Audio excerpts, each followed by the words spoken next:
ባለፉት 9 ወራት እንደ ሀገር በጣም ትልልቅ ስኬቶች በሁሉም የዘርፎች ማለት ይቻላል የተረጋገጠበት ወቅት ነው። ይሄ እኔ ለማስተባበረው ዘርፍ ትልቅ ትርጉም አለው። ዓለም አቀፋዊ አዳዲስ አዳጊ ሁኔታዎች አሉ፣ ሀገራዊ ሁኔታዎች አሉ። ስራ ብቻውን ተነጥሎ የሚታይ አይደለም። በአንድም በሌላም መንገድ እነዚህ ጉዳዮች ቀጥተኛም ተዘዋዋሪም ተጽዕኖ አላቸውና በአገር በቀል የኢኮኖሚ ሪፎርሙ የቅድሚያ ከተሰጣቸው 5 ዘርፎች መካከል በሁሉም ዘርፎች ሊባል በሚችል ደረጃ በጣም ትርጉም ያለው ከእቅድ አኳያም ትርጉም ያለው ስኬት ማስመዝገብ ተችሏል። ላለፉት 9 ወራት ከተመሳሳይ ወቅት ጋር ያለፈው አመትም እንደዚሁ ንጽጽሩን ለማየት ሞክረናል። በጣም ትልቅ ትርጉም ያለው እድገት አለው። ስራ ፈጠራ ስንል ከአጠቃላይ የልማት እንቅስቃሴው ጋር አብሮ ተሳስሮ የሚታይ ስለሆነ በእያንዳንዱ ዘርፍ ያለው እድገትና ለውጥ ውጤት ቀጥተኛ በሆነ መልኩ የስራ እድል ፈጠራ ዘርፉ ላይ ኢምፓክት አለው። ዓለም አቀፍ ትሬንዶቹም እንደ ሀገር የጀመርነውን የሪፎርም አጀንዳ በማሳካትም በሌላ መንገድ በመገዳደርም ረገድ ያላቸውን ትርጉም አይተናል። ይሄ በቀጣይ ወራት ለምንሰራው ስራ ደግሞ ትርጉም አለው። ኢትዮጵያ ውስጥ በጣም ብዙ አዲስ ነገሮች አሉ። አንዱ አዲስ ነገር እንደዚህ አይነት ተግዳሮቶችን ወደ እድል መቀየር የሚችለው እሳቤ ነው። ላለፉት 7 አመታት ይሄ እሳቤ ረጅም ርቀት እንድንመጣ አድርጎናል።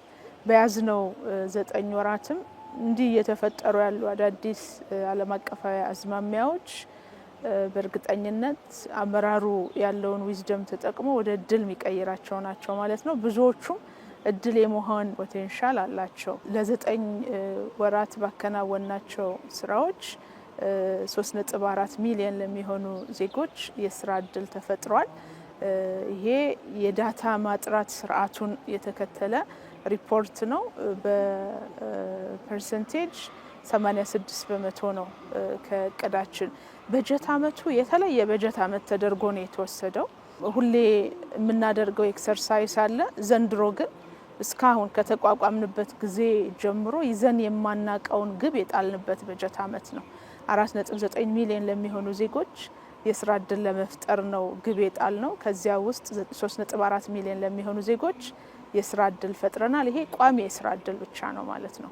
ቋሚ የስራ እድል በተጣራ በተረጋገጠ የመረጃ ስርዓት፣ የኛ የመረጃ ስርዓት 83% ነው የሚወስደው። ከየክልሉ የሚመጣውን ዳታ በማጥሪያ መስፈርቱ መሰረት አጥርቶ ገለልተኛ በሆኑ አካላት የተጠና ጥናት አለ። በዛ መሰረት የተቀመጠ ምጣኔ ነው። በዛ ምጣኔ ነው ማለት ነው ይሄ ሪፖርት የሚቀርበው። ስለዚህ 3.4 ሚሊዮን የሚሆኑ ዜጎች ቋሚ የስራ እድል ላይ ተሰማርተዋል። ግብርና ዘርፉ ትልቅ ድርሻ አለው። የአገልግሎት ዘርፉ ቀጥሎ ይመጣል። ሶስተኛው በኢንዱስትሪ ዘርፍ ነው ማለት ነው። ከድርሻ አኳያ የተፈጠረው የስራ እድል ከሀገር ውስጥ የስራ እድል ፈጠራ አኳያ ትልቁን ስፍራ የሚይዘው ከጣልነው ግብም ከፈጸምነው ፍጻሜም አንጻር እሱ ነው። ቀጥሎ የውጭ ሀገር ስራ ስምሪት ነው። ምርጫቸውን ከሀገር ውጭ ባሉ የስራ እድሎች ማድረግ ለሚፈልጉ ዜጎች ደግሞ ህጋዊ ስርዓቱን አስፍተን አሰራር ስርዓቱን አዘምነን ቅልጥፍና ያለው ውጤታማ እንዲሆን ለማድረግ ሰፋፊ ስራዎች ሲሰሩ ቆይቷል። በያዝነው በጀት አመትም ተቋም ውስጥ እየተሰራ ያለውን የዲጂታላይዜሽን ስራ አጠናክሮ በመቀጠል አገልግሎቱን ለማሳለጥ ጥረት ተደርጓል። እንደ ውጤት ደግሞ የውጭ ሀገር ስራ ስምሪት ላይ እንደዚሁ 344,000 ለሚሆኑ ዜጎች የስራ እድል ተፈጥሯል ማለት ነው። ይሄ ከያዝነው እቅድ አንጻር በምንፈልገው ደረጃ ያልተሳካ ቢሆንም ከተመሳሳይ ወቅት ጋር ወስደን ካየን አምና 270,000 ገደማ ነው በዚህ ተመሳሳይ ወቅት የፈጠር ነው። ዘንድሮ የ140,000 ገደማ ልዩነት አለው ማለት ነው በአጠቃላይ። ሌላ አዲስ የጀመርነው አምና በነበረው በጀት ዓመት መጨረሻ ይፋ ያደረግነው የርቀት ስራ ነው። የርቀት ስራ ዜጎች እዚሁ ሆነው በጣም የተሻለ ትልቅ ገቢ የሚያገኙበት በተለይ የዲጂታል ዓለሙ የፈጠረውን መልካም አጋጣሚ መጠቀም የሚችሉበት እድል ነው። ክቡር ጠቅላይ ሚኒስትራችን እንደ ሀገር በጣም ትልቅ እድል ለወጣቶች የፈጠሩት አንዱ ከፈጠሯቸው ብዙ እድሎች አንዱ የኮደርስ ኢኒሼቲቭ ነው። ይሄ የኮደርስ ኢኒሼቲቭ ብዙ ዜጎቻችን የዲጂታል ክህሎታቸውን እንዲያሳድጉ ለማድረግ ያስችላል። ኢትዮጵያውያን ዓለም ላይ ያለውን ገበያ የሶፍትዌር በማልማትም ይሁን እዚህ ሆነው አገልግሎት በመስጠት መረጃ በመተንተን እንደ የኩባንያዎቹ ፍላጎት የሚሰጧቸው የአገልግሎት አይነቶች አሉ። እኛ ኩባንያዎችን በመቅረብ ወደ 9 በላይ ከሚሆኑ ኩባንያዎች ጋር እየሰራን ያለ ነው። 90,000 በላይ የስራ ትዕዛዝ ተቀብለናል ከነዚህ ኩባንያዎች። ከዚያ ውስጥ 45,000 ገደማ የሚሆኑት ዜጎች የዚህ እድል ተጠቃሚ መሆን ችሏል። ይሄ በነገራችን ላይ መካከለኛ ገቢ ያላቸውን ዜጎች በአጭር ጊዜ ከመፍጠር አንጻርም በጣም ትልቅ ትርጉም ያለው ስራ ስለሆነ የኮደርስ ኢኒሼቲቭ ስልጠና ያገኙም ሌሎችም የዲጂታል ክህሎት ያላቸው ዜጎች በዚህ አጋጣሚ የዚህ እድል ተጠቃሚ እንዲሆኑ መልእክቴንም ማስተላለፍ እፈልጋለሁ። አንዱ በበጀት ዓመቱ ከሰራነው ስራ ዜጎችን በክህሎት የበቁ እንዲሆኑ ማስቻል ነው። እንግዲህ ኢኮኖሚው ተወዳዳሪ ይሁን ካልን ምንገነባው ስርዓት ሁለንተናዊ ብልጽግናን ያረጋገጠ ይሁን ካልን ዜጎችን በትምህርት በስልጠና የማብቃት ጉዳይ ተቀዳሚው ነው የሚሆነው። ከዛ አንጻር በአጫጭር ስልጠናዎችም ይሁን በመደበኛ ስልጠና ዜጎችን ማሰልጠን ተችሏል ባለፉት 9 ወራትና ይሄ እዛው ሳለ ያወቀ የተዘጋጀ ዜጋ ወደ ስራ ዓለም እንዲገባ በማድረግ ረገድ ትርጉም አለው። ሌላው ለሰራነው ስራ ትልቅ ትርጉም ያለው የአንተርፕረነርሺፕ ስነ ምህዳር ግንባታ ስራው ነው። ከዚህ አንጻር በርካታ ዜጎች እንግዲህ አንተርፕረነርሺፕ ሁላችንም እንደምናውቀው ዜጎችን በክህሎት በማስታጠቅ ረገድ አካባቢያቸው ላይ ያለውን ጸጋ እንዲያስተውሉ በማድረግ ረገድ ትልቅ ትርጉም አለውና ወደ 1.2 ሚሊዮን በላይ የሚሆኑ ዜጎችን በአንተርፕረነርሺፕ ዙሪያ በተዘጋጁ ዝርዝር ጉዳዮች ላይ አሰልጥነናል። ይሄ በቀጣይም ተጠናክሮ ይቀጥላል። የስራ ስነ ምህዳሩ እያደገ እየሰፋ እየተሻሻለ ነው ያለው። የብድር አቅርቦት አምና ከተመሳሳይ ወቅት ጋር ከነበረው ያደገ ነው። ዘንድሮ ለሰሪ ኃይሎች የስራ ቦታ ከማቅረብ አንጻር ገበያ ከማስተሳሰር አንጻር በኢትዮጵያ ገበያ መረጃ ስርዓት የተመዘገቡ ኢንተርፕራይዞች የለማ የገበያ ስርዓት አለ። እዛ ላይ ከሚጠቀሙት ባሻገር የተፈጠረው የገበያ ትስስርም በጣም ትልቅ ነው። በያዝነው በጀት ዓመት የነዚህ ድምር ውጤት ነው እንግዲህ የስራ ስነ ምህዳሩን ለስራ ፈላጊዎች ወይም ለሰሪ ኃይሎች ምቹ ማድረግ የሚያስችለውና ማነቆ እየፈታን ምቹ ሁኔታ እየፈጠርን በመሄድ ረገድ ረጅም ርቀት የመጣንበት ወይም ትርጉም ያለው ርቀት የመጣንበት 9 ወራት እንደነበሩ ማንሳት ይቻላል። ልዩ ስራ ዘንድሮ የጀመርነው በልምድ ክህሎት ያላቸው ዜጎች እውቅና የሚያገኙበት ስርዓት ዘርግተናል። ለምሳሌ ቀለል አድርጎ ለማስረዳት ለሳኝ ሆኖ በልምድ ሲሰራ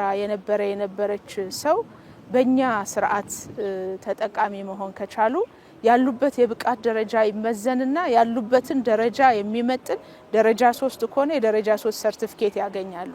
ይሄ የዜጎችን ገቢ ለመጨመር እንደ ሀገር ደግሞ የሂውማን ዲቨሎፕመንት ኢንዴክሳችንን ለማሻሻል ኢኮኖሚያችንን ተወዳዳሪ ለማድረግ ትልቅ ፋይዳ አለው። በዚህ ሀገራዊ ፕሮግራም እንደ መጀመሪያ ስራ በርከት ያለ ሰው ተጠቃሚ መሆን ችሏል። 15,000 ገደማ የሚሆኑ ዜጎች ሰርቲፋይድ ሆነዋል። ነገር ግን በቂ አይደለም። 80,000 ዜጎችን ቢያንስ በዚህ በጀት ዓመት ለመድረስ አቅደን እየሰራን ነው ያለነው። በድምሩ ተወስዶ ከታየ በክህሎት ልማት፣ በስራ እድል ፈጠራ እንዲሁም በአሰሪና ሰራተኛ ግንኙነት ረገድም የአሰሪና የሰራተኛ ግንኙነት ምክክር ላይ ድርድር ላይ የተመሰረቱ ጤናማ የሆነ ኢንዱስትሪ ወይም ሰላሙን ያረጋገጠ ኢንዱስትሪ እንዲሆን በማድረግ ረገድ የኢንዱስትሪ ባህል ግንባታ ላይ ትኩረት አድርገን እየሰራን ያለ ነው። የማህበራዊ ወይም የምርታማነት ምክክር መድረኮች አሉ። በማህበረሰብ ደረጃም አዳዲስ የምርታማነት ምክክር መድረኩን መሰረት ያደርጉ እንደ ቤተሰብ ቢዝነስ እንደ ማህበረሰብ ቢዝነስ አይነት ስራዎችን እየሰራን ያለ ነው። ኢመደበኛ ቢዝነሶችንም ወደ መደበኛ የማምጣት ስራ እየሰራን ያለ ነው። ለምንድነው ይሄንን ማንሳት መፈልገው?